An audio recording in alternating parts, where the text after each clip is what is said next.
everybody. This is Arjun Dev Arora, the founder and managing partner of Format One. We support funds and founders and help them accelerate their efforts via people, strategy, and capital. And now off to John.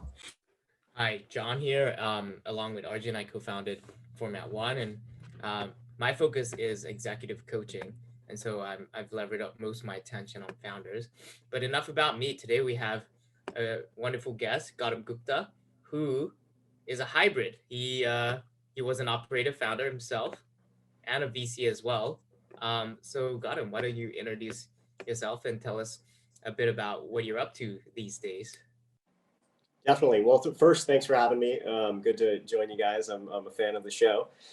Just a little bit of my background. I started my career at General Catalyst, spent 8 years there, initially based out of the Boston office, and then had an opportunity to help them start their West Coast office. So that's what brought me out from the cold, harsh winters of Boston to the nice summers of California. After 8 years at General Catalyst, I really wanted to go be a founder. And so I decided to leave to start a company called NatureBox with a friend of mine from college. NatureBox is a multi-channel brand of snack food, healthy and better for you snack food. The mission of the company was very much a personal passion, inspired by a personal passion of mine. Up until going off to college, I really struggled with obesity, but luckily learned about nutrition and was able to lose 70 pounds in 6 months through diet and exercise. NatureBox was part a great business opportunity and something that I really wanted to be a part of from a business standpoint, but also really a personal passion and personal interest. We built that business up. I was CEO for 6.5 years, lots of ups and downs, became a very well-recognized brand. We finally got the business to cash flow positive, had decided after 6.5 years it was enough. I had enough time as a CEO and hired in a new CEO to run the business and went back to venture capital. About 1.5 years ago, I joined the firm, a firm called M13, which is a brand new and we think unique venture capital firm where everyone has been an operator. Many of us have been founders. And so we're really trying to roll up our sleeves and help founders hopefully avoid some of the mistakes that we've made when we were building businesses. Wow, that's amazing. Thanks for sharing that, Gautam. Didn't know that you spent close to a decade at General Catalyst, arguably before it became somewhat a founder household brand name, right? Can you tell us a bit about, what it was like to be part of the early days of a venture firm that then became really well known? What did you learn? What did you contribute, you believe yourself, to the process of that evolution? I mean, I think hats off to the team at General Catalyst and everything that they've done. I was certainly lucky to play a small role in the evolution of the firm. I think a couple things that were learnings for me going through that process. One is, I think often you look at the sort of people around you and maybe the firms that have been around for 20, 30 years, and you ascribe a certain set of knowledge that maybe is there, isn't there to that success. And I think that one of the learnings from General Catalyst is, really the firm came from very humble beginnings in Boston and is now, as you said, an incredibly well-known, well-respected firm across the world. And I just think the self-confidence that you can build a firm of that stature is something that I really learned in those days, is that, there's nothing special about, the top 5, firms that, or I should maybe say it differently. It's not as much as you think, right? That separates those firms from the upstarts. And I think General Catalyst has proven that, right? That, it's not that air is not untouchable, right? And they've certainly built an incredible shop, an incredible firm. I think the second is just how much ambition matters. And the group at General Catalyst in particular, the founders of the firm are incredibly ambitious. And you see that even today. I think they've driven that through the culture of the firm. But that, along with the self-confidence, knowing that you can build something great, has, in my view, is what's enabled the success of that firm, right? Is the self-confidence, knowing that you are good enough and you deserve to sort of be in those battles and be in those fights, going after the best companies, and the ambition to never stop building, right? And I think that's what's really enabled their success and the things that I carry with me, many years into the future. So, Wow, thanks for the sneaky insight into General Catalyst. I hope they watch this video, and um, thank you for giving them a plug. But let's change gears a bit. Fast forward, beyond probably another decade, and you exited your position, I suppose, in NatureBox, and then joined General Catalyst. I mean, joined M13. yeah. And you mentioned something interesting in the sense that a lot of the partners there, your team members, have been operators themselves. And obviously, this is quite an emerging trend that's like snowballing these days, where a lot of ex-operators are moving to the VC and realizing that they have an appreciation or a way to connect with founders that perhaps someone more removed from the day-to-day building company process would be. Why don't you unpack a bit about what you think makes you M13 and your kind of partner dynamic so different in that sense? And maybe it's obviously always going to be a work in progress, but would love for you to have an opportunity to share those insights. Yeah, no, I appreciate that. I kind of have three thoughts on this, which is I would say the first one, I would just caveat that I don't believe that being an operator makes you a better investor. It's an incredibly hard job of picking great companies, and I've seen, and we've all seen, great venture capital investors who have never been operators, and great venture capital investors who have been, and bad investors who have been operators or not been operators, right? So I think the data is very inconclusive about whether you need to be an operator to be a great VC investor.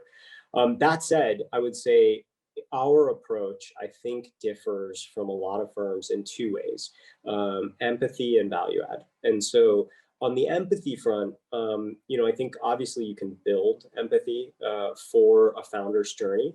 But if you've been through that journey yourself, I think you de facto come with that empathy, right? And so when you're working with a founder, an entrepreneur, it's built into the DNA, right? If you've been an operator, and so I think that is while that might not contribute to making a better investment, I do think that it's something that a founder values, and makes it easier to work with a great founder.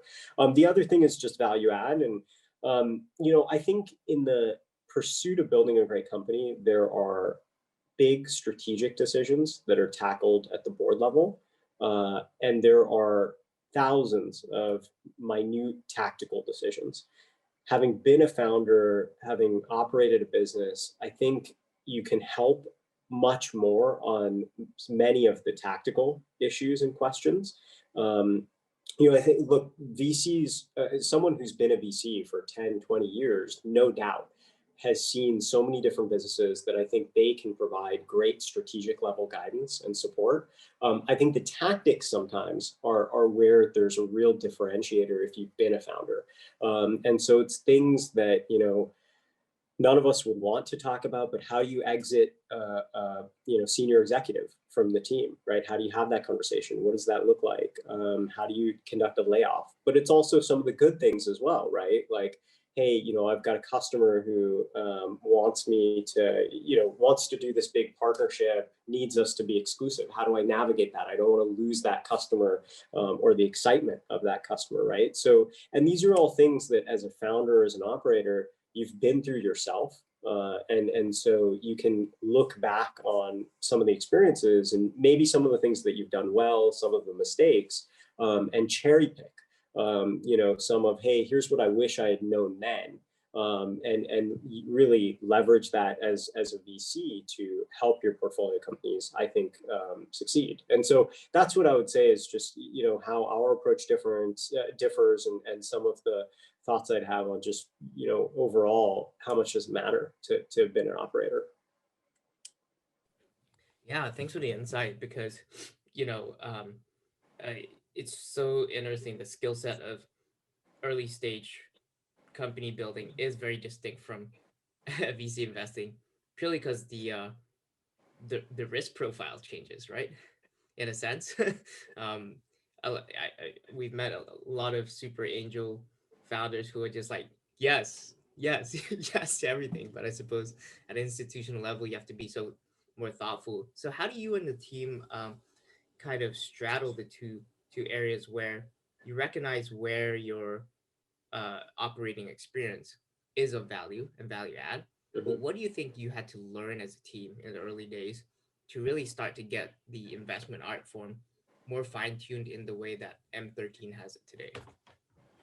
Yeah, I think a lot of what we've done in the early days of building the firm, and sort of getting into market has really been around some of the process work of, how do we go find companies, and once we talk to a company, what does our process for making an investment look like, right? These are all things that you look as an entrepreneur, you want to know that there's a certain process that, whether you know all of the steps of the process or not, there is a process that the firm is employing to make a decision on an investment, right? It's not just some black box, right? And so I think these are all things that internally we had to align on, also post investment. Where do we want to, how do we want to engage with portfolio companies? Where do we want to really dedicate our resources and time?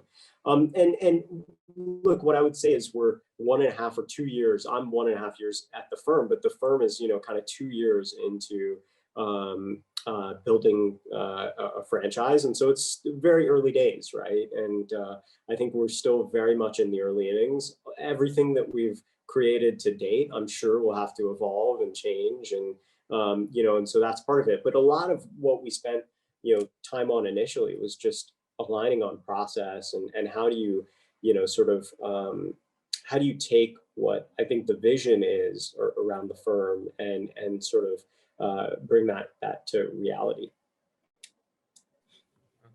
Nicely said. And I mean, 2 years is a long time.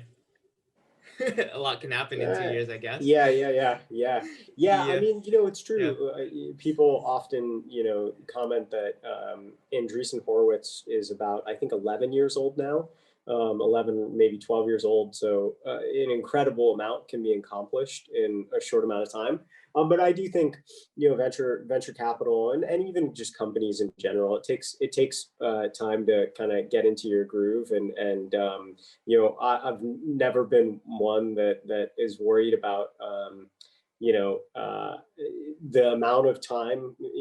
I think if you're just always improving, the compounding effect of that improvement over a long period of time is dramatic, right? And so, I've never been one that worries too much about, how long things are taking, but more, are we continuously improving or progressing? And I think we've actually, in my view, got off to a great start, and I think, have obviously a lot more to do, and many ways to improve, but I think we've gotten off to a great start.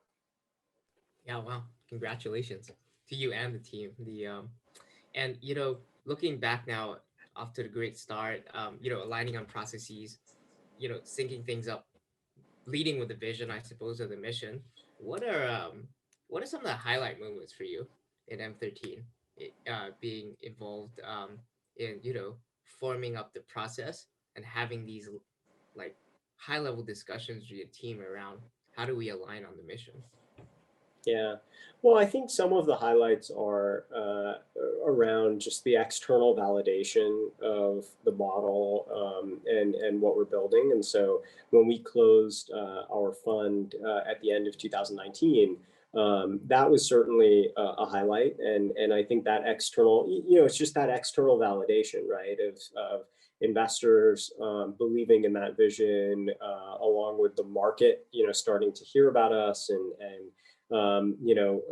the brand sort of getting out there and getting exposure.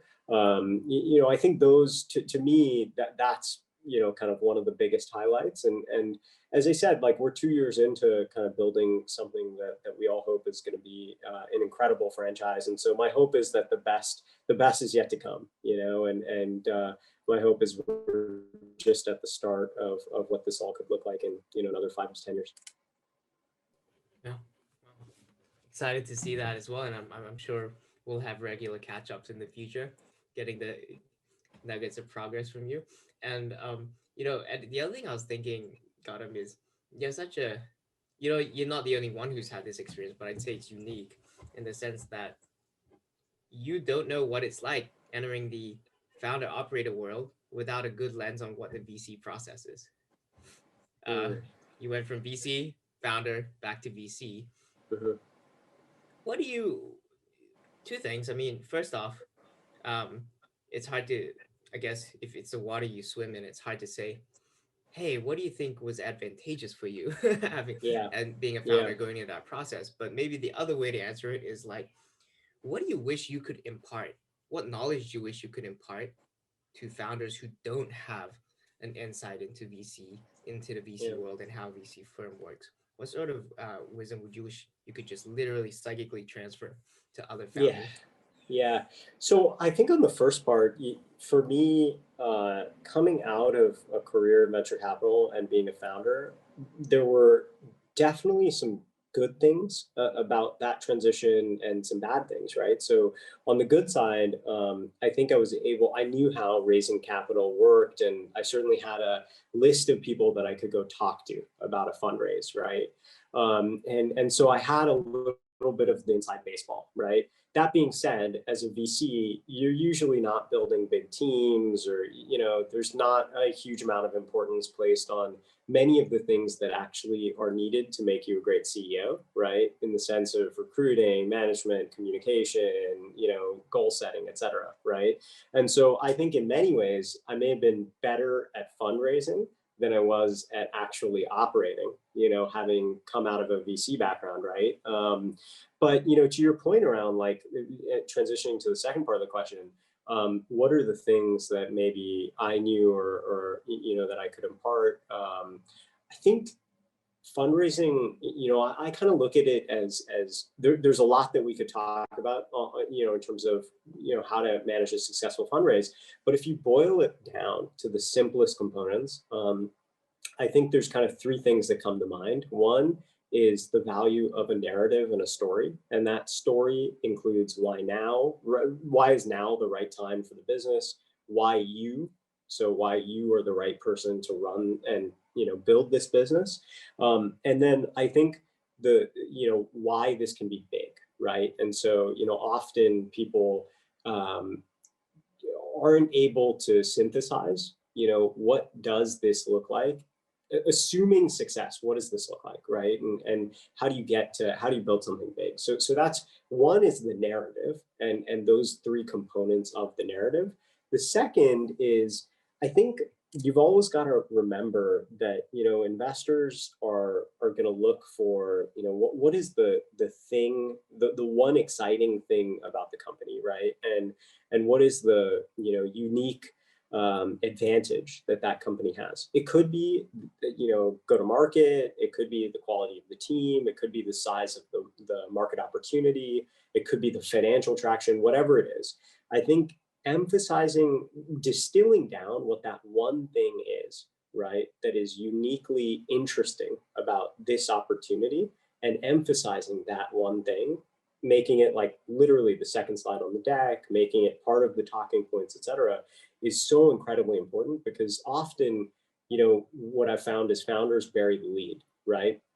And so you forget the headline of why should someone care about investing in this business, right? Like, what is unique about this business? Conversely, and this is kind of the third piece, is I think often founders don't address the weaknesses in the business, right? And every business, no business is perfect, right? But I think often people try to just, ignore the weaknesses, right? So let's say the unit economics are not good, right? Often people try to ignore that, or maybe they'll benchmark it against other companies that have similarly weak unit economics. That's not, in my view, like, you want to tackle the weaknesses head on. And you want to explain, the plan for mitigation, right? And you want to control that message as a founder. I think by ignoring a sensitive topic, or a perceived weakness in the business, you're actually just allowing someone else to come up with the message for you, right? And often that's going to work against you. It's not going to work for you. So that's what I'd say. A bit long-winded, but the few things that I would impart to a founder that's thinking about fundraising. Oh, thank you. Arjun and I would absolutely concur with what you just said, and it's something we wish we could give to every founder raising, because I think it gives them insight into a skill that maybe they have underlevered on because they're such builders by nature, and yeah, and even in the process, right, of pitching, what we see in the industry is feedback can be varied. Feedback can be helpful, can be smoke and mirrors, can be a standard template response to keep the door open while Yeah. saying no simultaneously. Yeah. What is your opinion on how to give feedback, whether it's yes or no, to a founder? Yeah. What's your opinion on doing that in a way that's professional, respects all the party involved, and really leaves the founder with a sense that they can trust you as an Yeah. investor? Yeah. Yeah, so I mean, I think, the one thing that I would say, look, obviously everyone is always drowning in emails and meetings and all this. And so I would say I have a lot of sympathy or empathy for VCs who are just drowning in their calendar and don't have the time to send, a paragraph of feedback post every meeting. That being said, I don't have a lot of sympathy for ghosting entrepreneurs. And having been a founder who has been ghosted many times, I can tell you that that's just not professional in my view. That's just not a good way to do business, right? I would say that feedback, while it's it, it is not the norm in the industry to give feedback post a meeting. It's something that we try to do religiously at M13. And I dedicate a significant amount of my time writing, emails to founders that I've met with about, what are the points of the pitch or of the strategy that I agree with, and what are the points that maybe I disagree with. And we write those things with a great amount of humility, right? I mean, there's no crystal ball in this business. So we write those emails with an incredible sense of humility, knowing that, we get things wrong all the time. Like, this is, it's a crazy job where we get paid to make decisions, and often some of the decisions are wrong. And so, but that being said, like, we try to do it. We think there's incredible value for the founder. We've not had any issues where founders get, take it personal or anything like that. I think by and large, 99.9% of the time, founders respect and appreciate the time that went into giving the feedback. But that being said, I have as I mentioned, I've got a lot of empathy for VCs who are just buried and can't make the time to do it, and I understand that. And as a founder, we didn't get feedback from very many investors. The thing that I remember though is the investors who ghosted us, right? And just never followed up, even after an email follow up and things like that, just never responded. So. Yeah, wow. You mentioned again that philosophy around empathy and how important it is to have it for both sides, not just empathy for the operator founder side, but empathy for the VCs.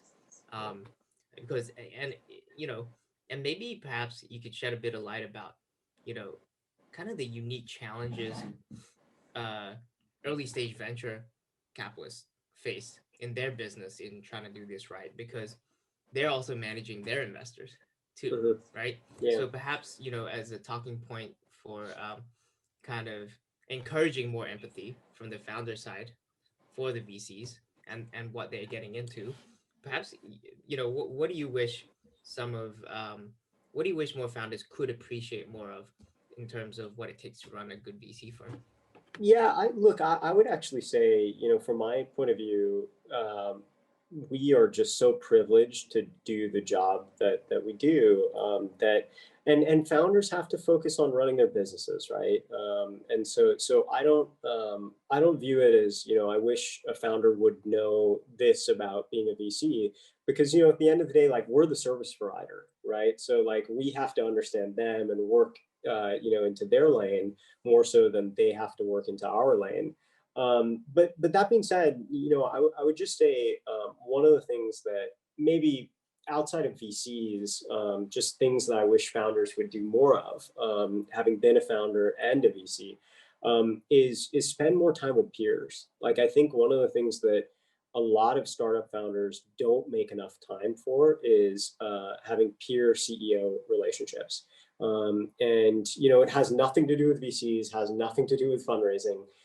But it's one of the things that I consistently see is that a lot of CEOs just don't spend enough time talking to their peers, who can be a real source of learning, can be a real source of calm, in the storm. And so that's one thing that I'm always encouraging founders that I talk to, to sort of like make time for that stuff. Like, don't worry about VCs and whatever. We'll figure out how to work with great CEOs and great entrepreneurs. But just make sure that you're dedicating the time to continuing to learn on the job as a CEO. And one way to do that is to spend time with peers. And then I guess that begs the question, what have you seen in the ecosystem where that's been done well, or maybe what are Yeah. you doing personally or at the firm Yeah, to that's help a great encourage question. that? Yeah. Yeah, I think so we run a founder network, at M13, where our founders can connect with each other. We have kind of once a month, group kind of sessions, and those have been really valuable. I make it a point to introduce any CEO that I invest in. I introduce to all of the other CEOs that I work with, right? So that there's hopefully some connectivity, forming there, and relationships forming. And then, outside of the stuff that we do, I think YPO has been, I was in YPO when I was building NatureBox. It's a great, well, I should say this, it was great for me. It might be great for others. Everyone is different. But I think resources, and there's other groups out there, right? Not just YPO, there's 10X CEO, there's, a handful of others. And those can be a great way to meet peers, and form those relationships, if maybe you don't have a network of friends who are starting companies, right? Because I realize a lot of us just stumble into this job, right? Meaning being a founder or being a CEO, and so we don't necessarily have 5 people on speed dial, right? So sometimes the YPO type of groups are incredibly helpful that way. Oh, thanks for sharing that. And it sounds like implicit in what you said is you wish this was done across all stages of being a founder, right? Huge amount of value. Pre-funding and beyond. Um, and probably something, I mean, you were part of YPO, so you got to experience that firsthand. But what do you think in terms of these like CEO groups or peer groups? What do you think, where do you think there's room for improvement or enhancement of that experience, respecting that, there are so many support groups out there and they have their unique filters for what makes the CEOs to put together, and then how they facilitate the sessions in terms of cadence, topic, Yeah. hands on, hands off, and as a CEO, right? You know, I know a lot of CEOs are very judicious with their time, Mhm. and so you can always how do you balance the line between this is just enough or this is way too much? Yeah, and I think everyone is going to have their own style, and so I think it's to me it's about talking to, if you want to go down the path of joining one of these groups, it's about talking to 3 or 4 of them getting a feel for how they run the program and the time commitments and all of those things, and making a decision on whether it's right for you. Because I totally hear you. I mean, the time investment, of developing those relationships, it's not trivial, right? And in order to get the most out of some of these things, like you really do have to invest time, and also just relationship capital, right? Because at the end of the day, if you don't trust the CEOs that you're talking to, it's just not very valuable, right? Like you want to be able to call someone with an issue that you wouldn't talk to your board about, in my view, right? And so in order for you to have that kind of relationship, there has to be a strong amount of trust, and trust is earned, right? I think there's no one approach, I think, for everyone. I think everyone sort of has to figure out what's right for them. Oh, thanks for sharing that, Arjun. I have no further questions. I thought that was a really nice piece for Gautam to share at the tail end of this interview.